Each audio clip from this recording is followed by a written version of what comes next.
Hey, what's going on, everybody? Justin here, and since we're about halfway through 2020, I know it seems like we should be in like 2022 or something at this point, but anyway, since we are about the halfway point, I figured it was time for sort of my mid-year best of videos. I did them in 2019, and they were some of my more popular videos, so I figured I might as well do them in 2020 as well. We're going to start with fantasy in this video, and then kind of work our way through some different genres and subgenres that I'll read quite a bit of, just, in the first half of the year, kind of my favorites in those different kinds of books.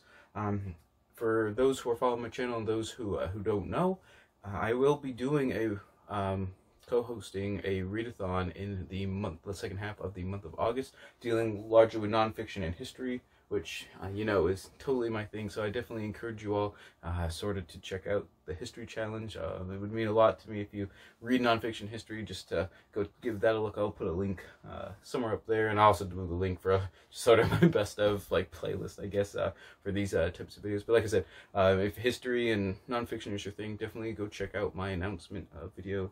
I'll leave a link down below as well. So, and also lastly, before we get started, for those who've been asking on my other social media and stuff, why I'm wearing the hats and stuff for a little bit, is I messed my mohawk up, so I had to cut it off, and now I'm starting over, and it's only a centimeter taller than the rest of my hair. So that's basically why I'm wearing a hat. But let's just go ahead and get started. All right, so we're gonna go with a very popular book first, and sort of my best of, except it's definitely not my best of. This is a joke. Oathbringer by Brandon Sanderson. This is a dishonorable mention.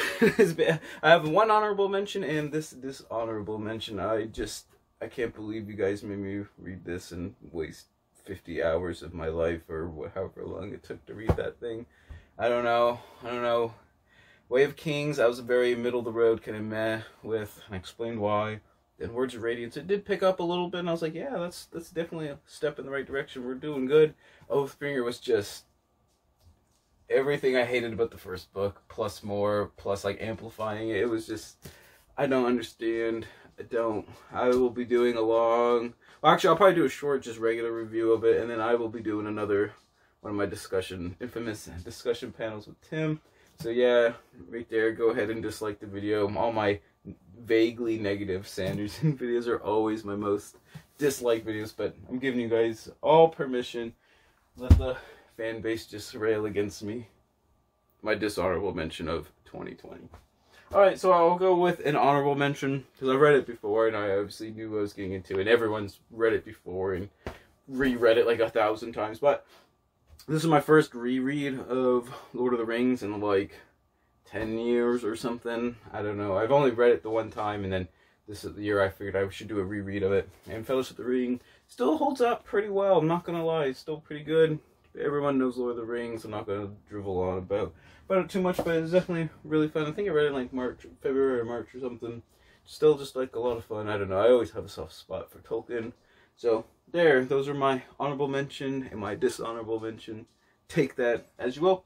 So let's go on to my three favorite fantasy books. No particular 1, 2, 3 order. This one was probably the biggest surprise for me. My friend Tim recommended Rogers Lasney, the Amber Chronicles. I'm not sure if that's really what the Merlin and the Corwin cycle are called, but anyways, it's a series of two series of 5 books each.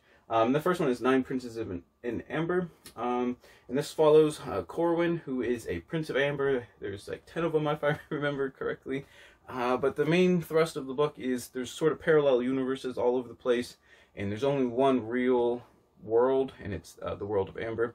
But you got playing cards that you can talk to your siblings and stuff through, and kind of communicate with them. You kind of vaguely time travel / parallel dimension travel in cars and stuff, so it's kind of weird for me because I don't read urban fantasy, and that's what I thought. It's almost like proto-urban fantasy, because you wake up and it's in the modern world. I think it was 1970, if I remember, or 71, I think, when it was published. Yeah, 1970. So it's kind of I don't know, it's just a super goofy, quirky, proto-urban, just weird fantasy. But somehow, I didn't always know quite what's going on, but it's a short book, and it's just a lot of fun. if that makes any sense. For me to like it, it'd be like I said, I keep saying urban fantasy. It's not really urban fantasy, but like I said, it was kind of goofy, but I don't know, I just really enjoyed it. Corwin is just kind of a cool character. You're always kind of like rooting for him, and things don't always go his way, just so you guys know. So it's not one of those traditional kind of pulpy fantasies, even though it's like written in 1970. You know, just a lot of stuff kind of going on. You know, twists and turns. I don't know. I just have a lot of fun with it. So there is 9 Princes in Amber. All right, next up we have another Middle-earth book, and that is The Fall of Gondolin by J.R.R. Tolkien, edited by Christopher Tolkien, and illustrations by Alan Lee. So you can see there, you got the hidden city of Gondolin there. You got Ulmo, Lord of the Seas. I think he's like the 2nd or 3rd most powerful member of the Valar, which is pretty cool. And like I said, illustrated by Alan Lee. It's got lots of cool like little drawings and illustrations. You can see one of the champions fighting a Balrog there. What this book chronicles is obviously the fall of Gondolin, hence the title. That is like probably the most definitive, maybe not the most definitive, but it's the definitive event of the end of the First Age of Middle-earth. Essentially, Melkor, who, same thing as Morgoth, is ruling from Angband at this time. Obviously hates the elves, hates the Valar. Anything they support, he's like against.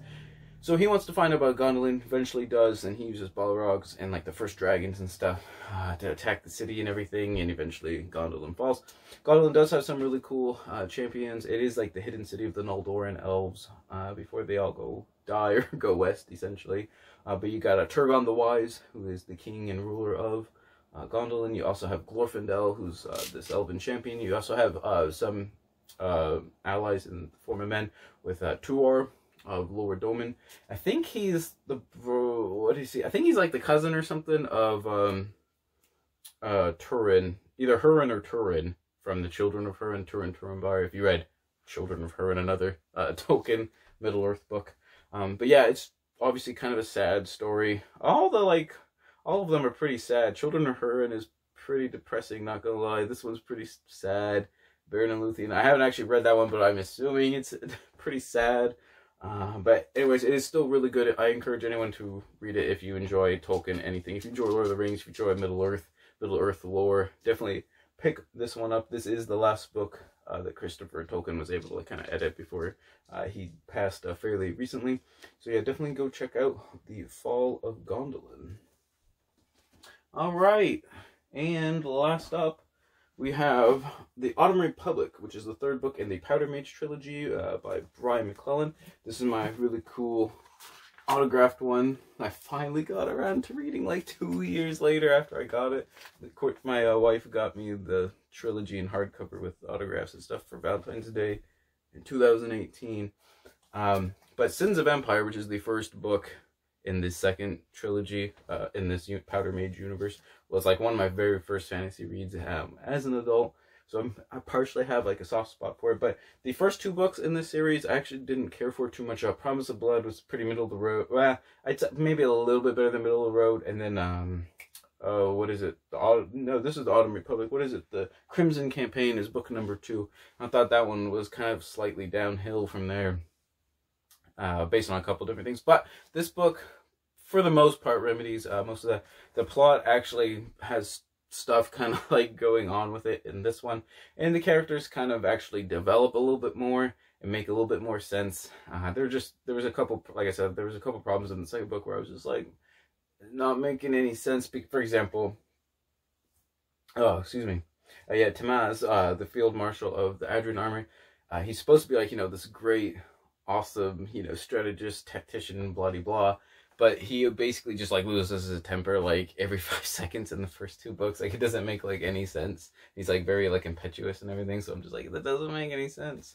And don't even get me started on Taniel's, his son's story arc. It was just, yeah. But anyways, like I said, that gets pretty much addressed in this 3rd book. Like I said, a lot of stuff actually starts going on and things start coming together where I don't want to say what am I thinking of? What's the word I'm thinking of? Oh, I'm completely drawing a blank. The stakes get higher. That's what I was going for. Because in the first 2 books, there's like one kind of pivotal event. I don't want to like give it away in case you're reading it or you want to read it, but it's like a huge letdown, and then really like kind of like you know what I mean? And then the third book that gets redressed, but I will say the one caveat is the ending is kind of lackluster. Like, it makes sense and it works for the book, I think, but I don't know, it feels like really rushed, I guess. Like, there was almost like a certain length to the book, and it like took too long to get to that point in the book, so there wasn't any like time to flesh it out and stuff. But overall, I really enjoyed it. I think it was a good kind of conclusion to this first trilogy story arc.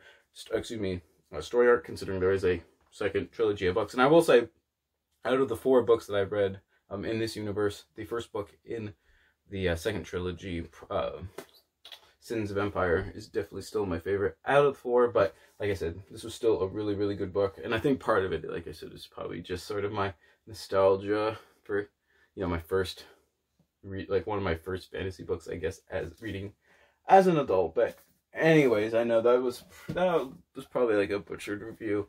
Main point is the plot actually makes sense. It comes together finally, and it actually means something when it comes together, even though the ending, like I said, was a little lackluster. Anyways, those were my 3 my 3 favorite fantasy books of 2019. I haven't been doing great actually reading fantasy in 2020. I said 2019 like a couple times, I'm pretty sure, right then, but I meant 2020. You know, everyone just wants to be out of 2020, I think, is what it is. But I'm going to try to read a little bit more at the second half of 2020. I don't know. Fantasy's been very hit or miss for me lately. I think that's partly why I haven't been reading quite as much of. But I think what I will be doing with my fantasy books and stuff is finishing out, like, absolutely not starting new series. Of course, I say that, you know, the next like fantasy book I pick up is going to be like the beginning of a new like 12-book series or something. It's finishing out the ones that I've actually enjoyed, probably. That way I know kind of like what I'm getting into and everything. So anyways, let me know in the comments down below what your favorite fantasy book, if you read fantasy, has been in 2020 so far. I'm always on the lookout for good recommendations, and I really need them for fantasy books. So anyways, hope you enjoyed the video. Thank you for watching. Don't forget to like, comment, subscribe. Check out the Etsy and the Instagram and the Twitter, everything like that. And also, I encourage you all to check out the readathon. Just like I said, it's the first readathon I've co-hosted in like 2 years. So I'm super excited, and it's a history one, so I'm just like, ah. I have no idea why I just did that. But anyways, whatever you're reading, whether it's fantasy or not, read it victoriously.